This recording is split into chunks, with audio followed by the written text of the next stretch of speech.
Buenas, bienvenidos. Estamos acá en el Grupo Tregua Sobrevivientes.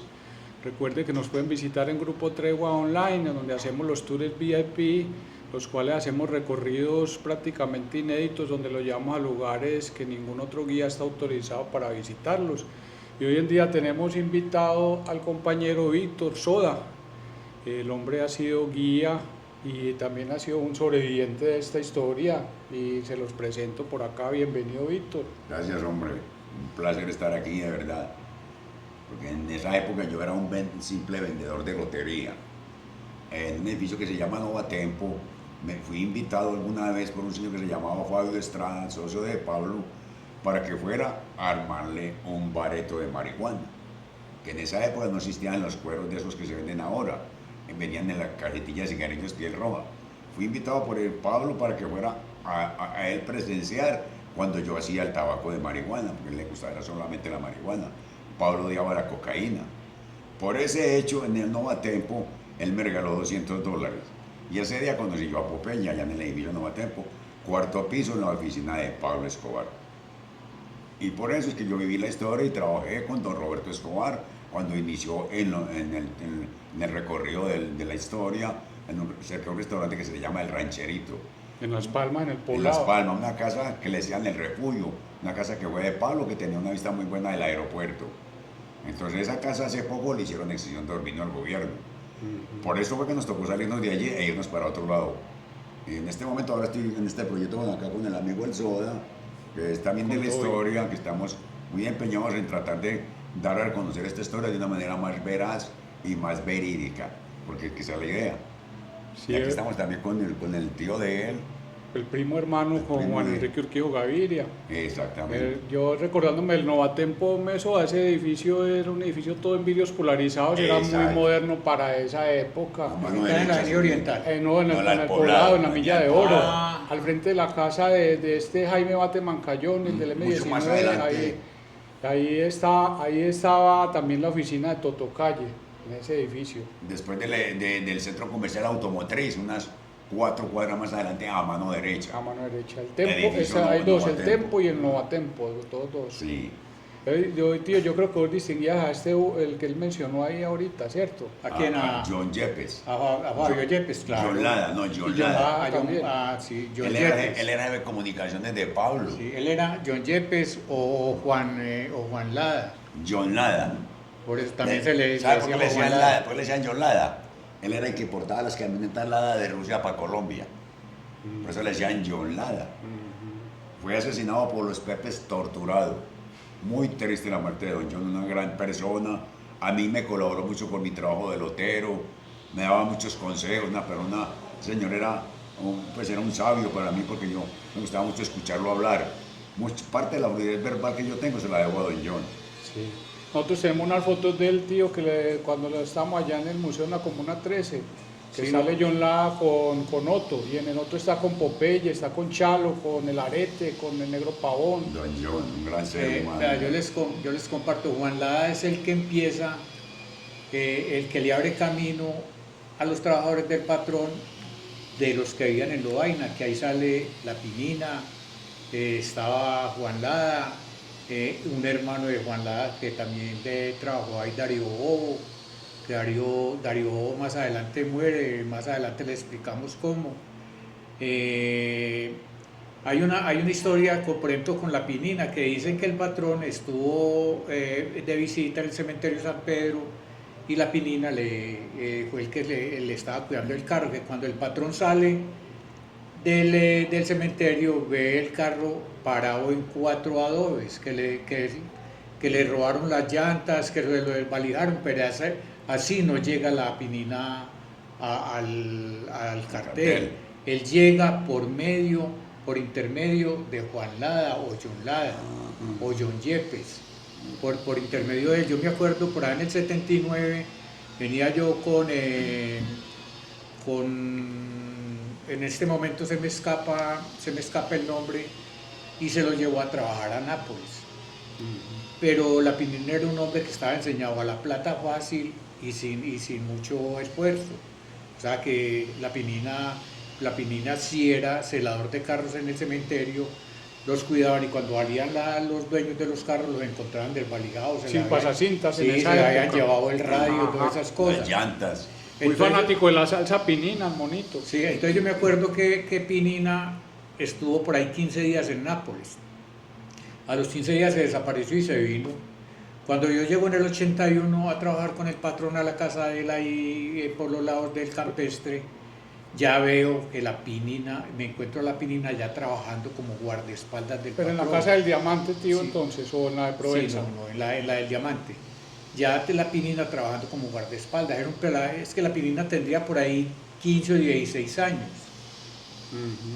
Y en ese tiempo los guardaespaldas del patrón, que eso fue en el 82 más o menos, 81, 82, un pelado de esos se ganaba 150.000 por mensuales, lo que no se ganaba, por ejemplo, un gerente de un banco, un Así gerente de es. una empresa grande.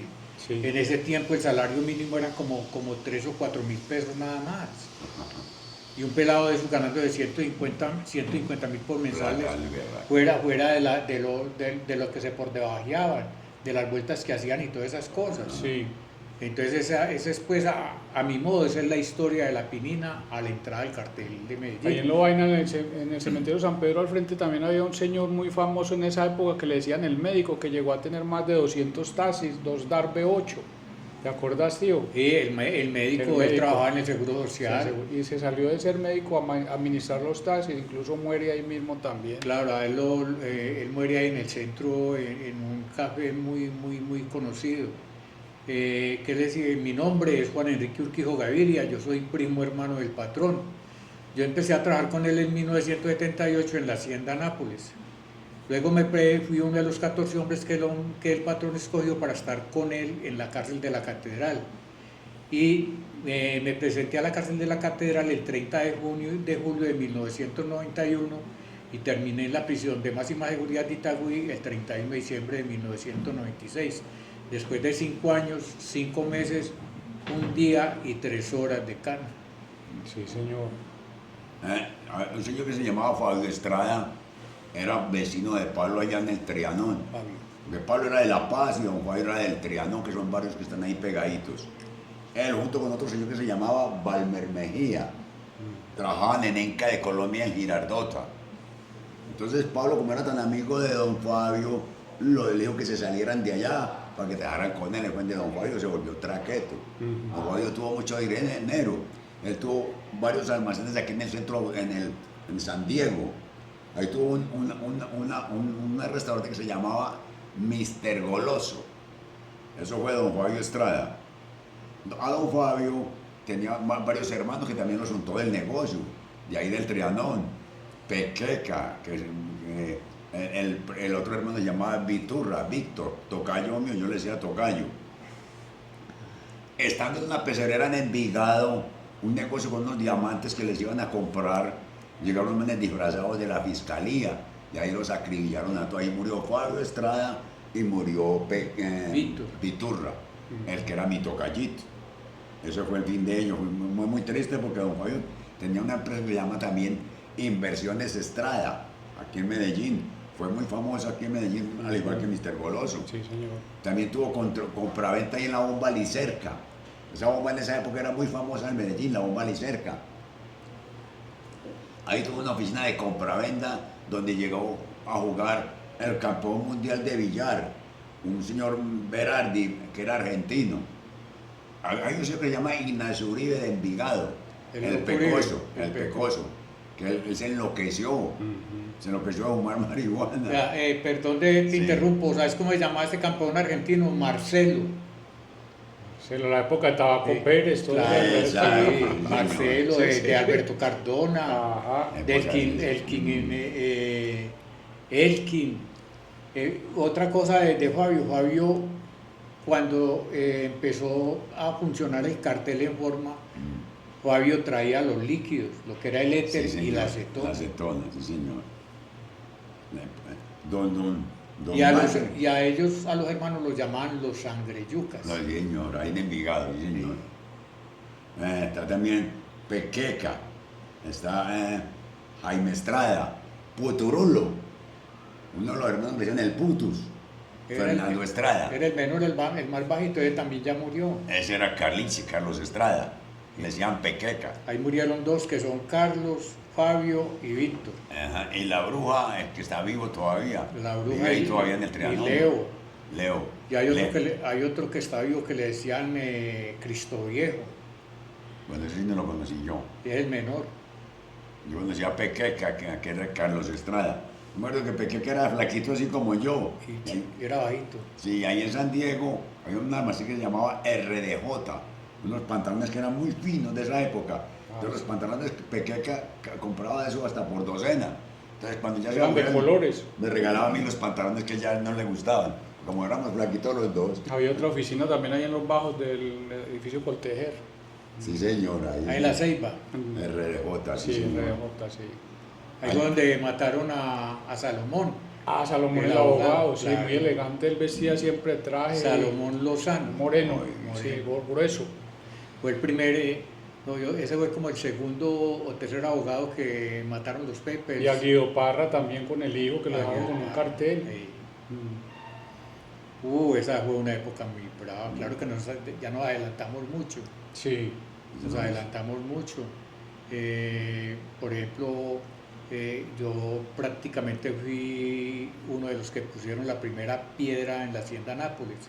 Yo llego allá en mayo del 78 y la mayoría, o sea, la casa grande para esa Navidad ya estaba casi terminada, pero no había luz, no le habían puesto la energía, inclusive el patrón había comprado 2 plantas grandísimas para darle pues, energía a la mayoría, pero no las supieron instalar, no les pusieron amortiguadores porque esas máquinas vibran mucho. Ajá. Entonces se les zafaba un repuesto y a raíz de eso estuvimos prácticamente toda esa Navidad sin luz allá.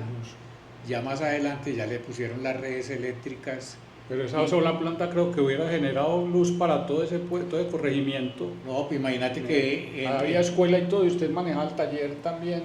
sí, Y había taller eléctrico allá adentro en la imagínate que en ese tiempo lo que era Doradal y Puerto Triunfo no tenían energía. En Puerto Triunfo había una máquina grandísima, una diésel, y la ponían a funcionar de 7 de la noche a 9. No funcionaba sino 2 horas diarias. Es que incluso ni carretera, ese puente creo que Pablo metió el ficho para el puente que conecta No, Bogotá con Medellín. No, eso pues ya, eso ya son fábulas, eso ya es leyenda. Cuando nosotros llegamos a Nápoles en el 78, estaba la carretera, la de Medellín más o menos al río Dormilón, estaba Sí. pavimentada. Del río Dormilón al río Magdalena estaban abriendo la trocha y el puente no lo habían hecho. No lo habían hecho. El puente... Se entró el planchón la primera vez con la volqueta. No, yo entro, la primer volqueta que es una International 1700, la entro en tren. El tren. Entré de esa volqueta. Había una vía que era por Gesén que salía a La Dorada y en el río La Miel, en un planchón, se pasaban los carros. El puente sobre el Magdalena lo vienen a hacer más o menos a principios ¿Cómo es que llama esa empresa? del Inco, 79. ¿cómo es? O sea, Sococo. Sococo, eso. Sococo se llamaba la empresa. Sí. Eso lo vienen a hacer más o menos ya en el 79 y ya le dan vía a la Medellín, autopista. Bogotá. Porque hacen, faltaba el puente sobre el río Dormilón en San Luis y faltaba el puente sobre el río Magdalena.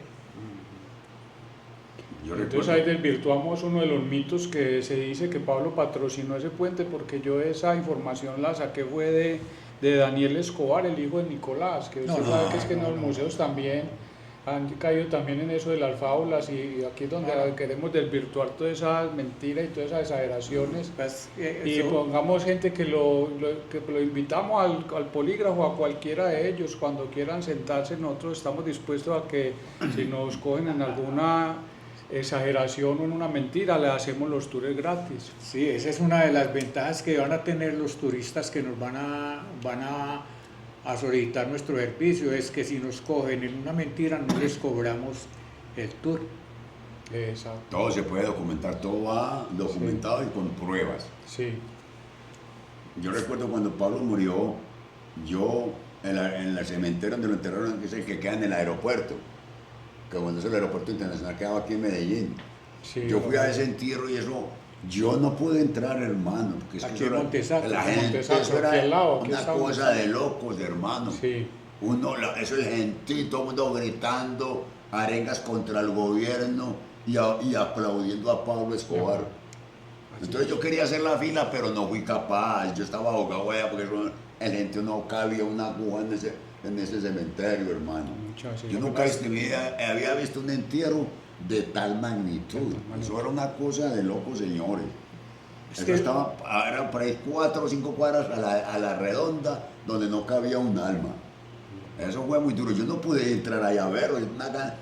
Duré por ahí 3 horas y me tocó venirme sin verlo. ¿Cómo que paré? sí, por eso es que el patrón de esta historia es amado por uno y odiado por otros. Lógicamente los dolientes tienen Oye, por tiene qué que haber odiarlo sí, de todo hay en y esta vida. mucha Hay otra violencia. cosa que es que el patrón desde que empezó a hacer el billete no era de él, el billete era el del que lo necesitaba. Yo, por ejemplo, Muy servicial. yo me acuerdo en Puerto Triunfo, la escuela que hay en Doradal, que se llama Jorge Tulio Garcés, en honor al dueño De los de terrenos. GESEN. Ese señor muere en un accidente de avión. Esa escuela la dona el patrón, él la hace. Lo mismo en Puerto Triunfo hay una avenida que se llama la Avenida Nápoles, no sé si todavía se llamará así. El patrón, en la primera Navidad, que fue la Navidad del 78, el patrón se dio cuenta de la miseria tan horrible en que vivían esas personas y cogió esa Navidad del 78, llegaron por ahí 3 o 4 camionados de regalos a Nápoles. Habían niños que nunca jamás, en los 3 o 4 años de vida que tenían, nunca habían recibido un regalo de Navidad. Y la Navidad fue para todo el mundo. Los regalos fueron en Cocorná, en Santiago Berrío, en Doradal, en Puerto Triunfo, inclusive llegaron hasta Puerto Nare. Y las casas para los primos y todo, Sí, también, en el pero 79. de ahí empieza el ciclo estudiantil que en Antioquia empieza en enero, febrero, y llegó un camionado de útiles, cuadernos, libros, de todo, para las escuelas. El patrón era increíble. Las canchas de fútbol. Pero eso ya es aquí, en Medellín.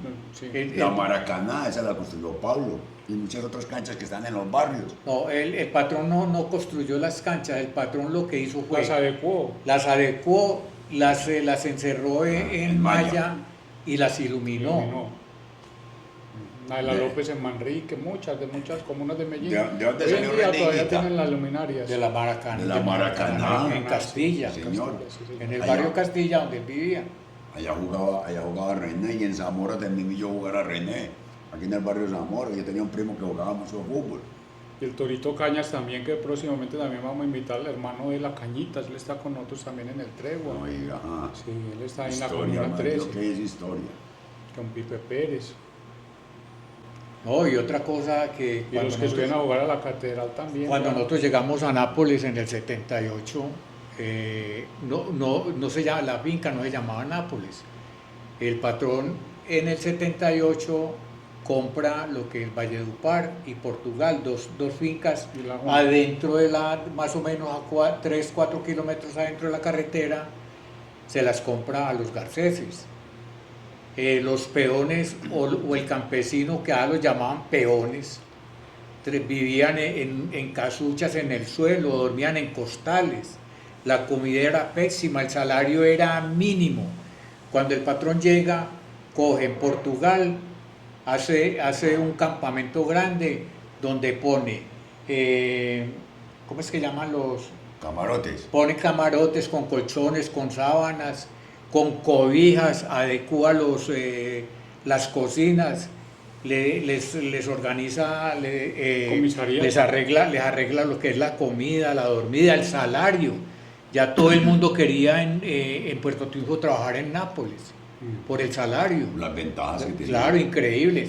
Ya Nápoles en el 88 prácticamente era un pueblo, era un pequeño pueblo.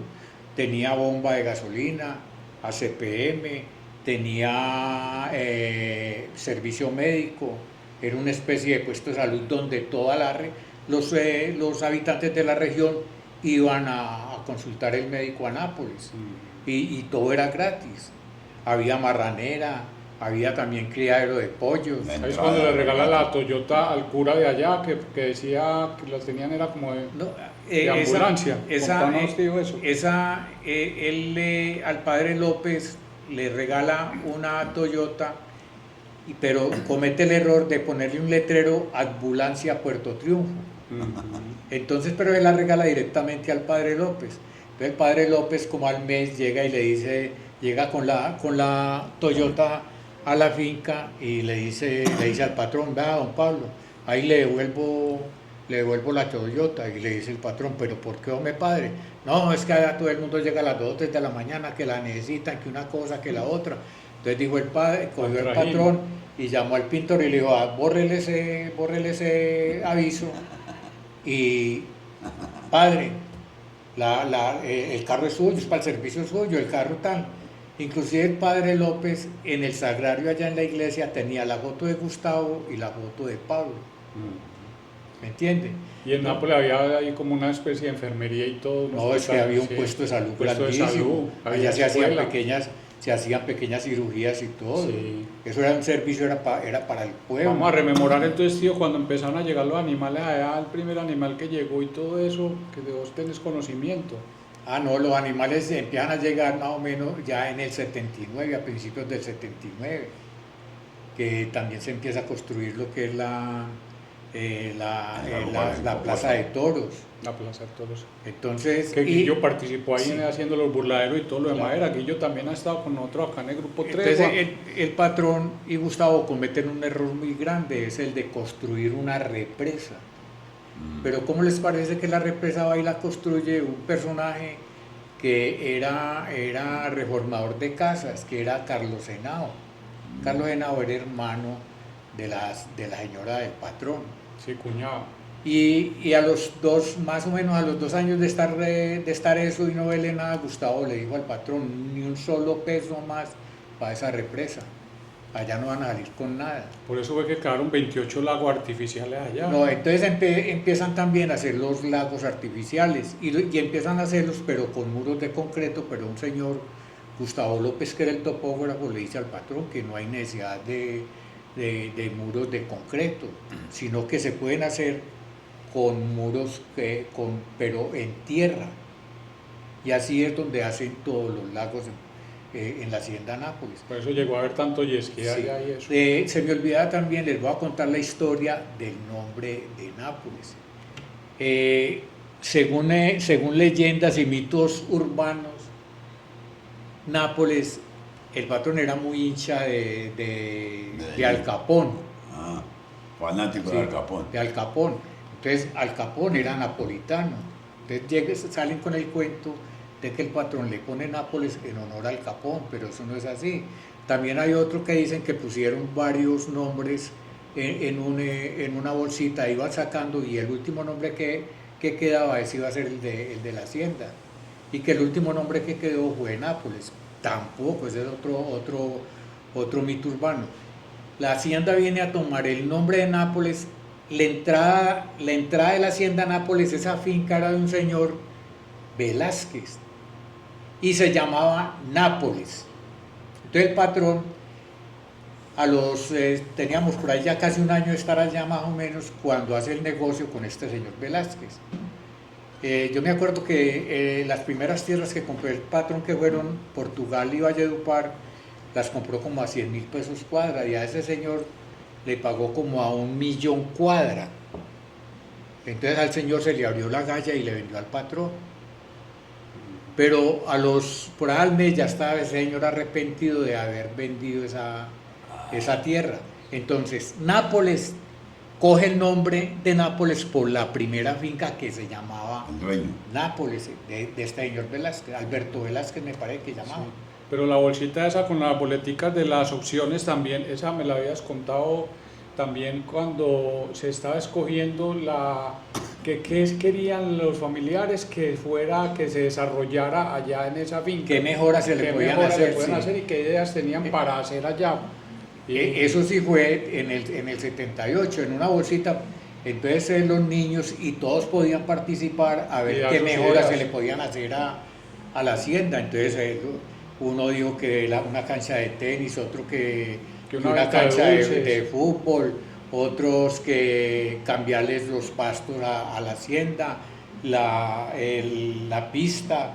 Y hubo uno que causó mucha, pues como mucha risa, como mucha bacanería, porque fue una niña Ujú. que puso que pusieran un puesto de dulces, Ujú. un puesto de dulces donde ellos pudieran comer lo que fuera ahí, y fue el que más impactó al patrón, Sí.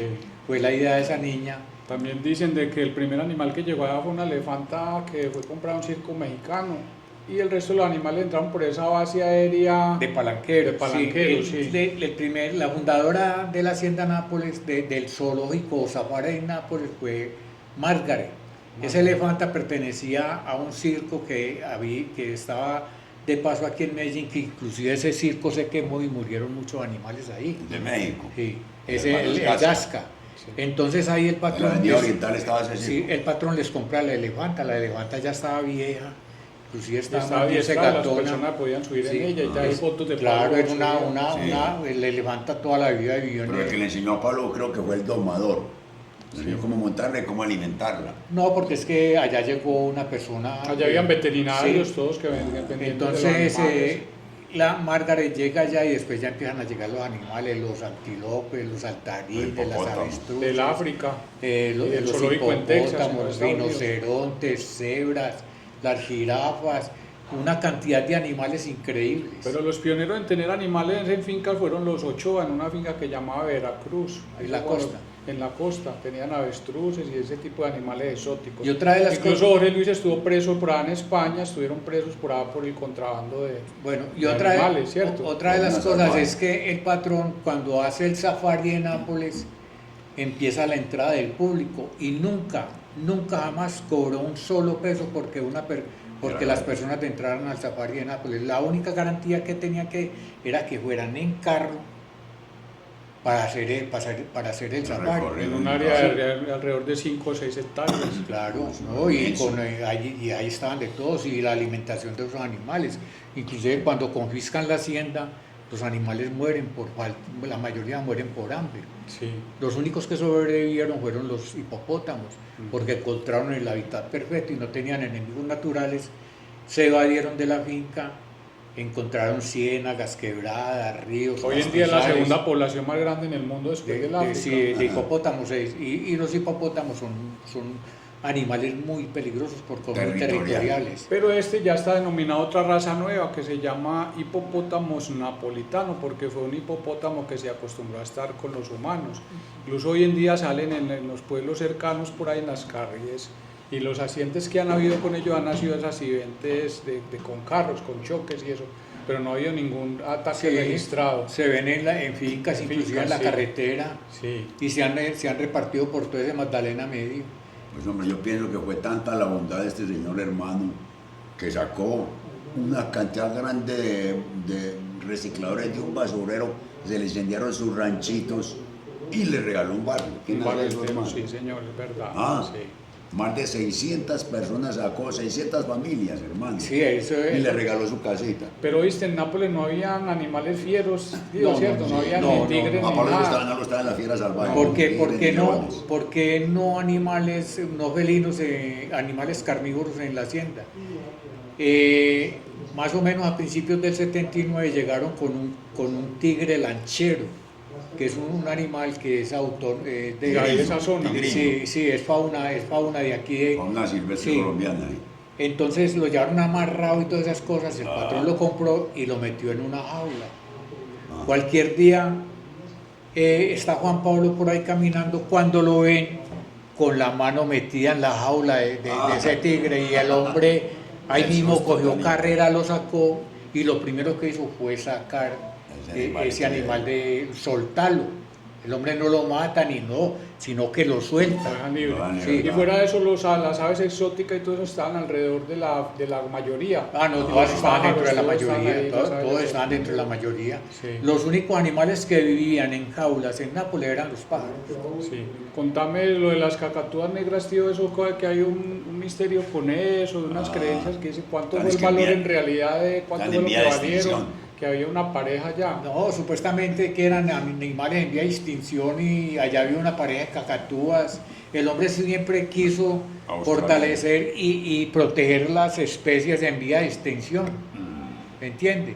Sí. Ese fue el hombre, era un idealista y sobre todo le gustaban mucho los animales. Y las reforestar, cosas. ambientalista y reforestar. Ah, Él mandó pues, a sembrar más de 1 millón de árboles aquí en Medellín. Y en el poblado, sí. no, pues imagine que Toda vea, esa arboleda que hay en la avenida, ¿cómo te llaman? El poblado de Las Vegas. ojalá Todo les eso. pudiéramos mostrar. Vos tenés la foto donde la hacienda está pelada, que la mayoría está pelada, que no Sí, tiene sí, yo árbol. la tengo, pero... Porque no la mostramos ahí. Pero buscarla ahora siempre me demora un poquito, Bueno, tío. terminando esto, les mostramos la Mostramos hacienda. la imagen. En el 78 la hacienda que se inaugura no tiene un solo árbol.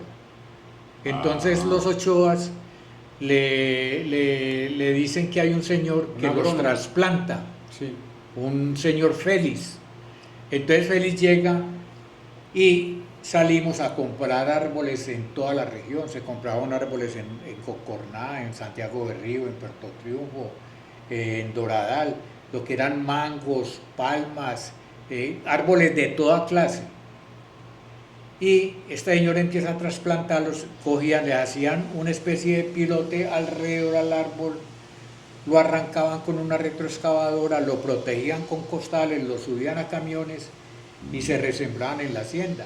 La hacienda al año parecían los árboles, parecía una hacienda que tuviera más o menos 30 o 40 años, porque estaba totalmente arborizada. Inclusive era tan efectiva esa trasplantada que trasplantaban un árbol de mangos en producción, lo trasplantaban y seguían y las frutas se maduraban. Vea. Increíble, las palmas de coco, todo. Sí. Entonces, faltan... Sí, ya, Demasiadas oiga, cosas. entonces la anécdota cuando lo del militar es en los camiones que recibiendo los animales, tío. Todos los animales, aquí es donde ve uno la paradoja, hombre, y con el gobierno. Todos los animales entran por la base aérea de Palanqueros en La Dorada. Cuando llegaron los camellos llegaron enguacalados, entonces estaban sacando uno de los camellos y un general, el comandante de la base, Los polis. estaba detrás del camello y el camello en ese momento como que tenía diarrea y ¡pum! Y saca un bombazo y Todo el baña a ese señor.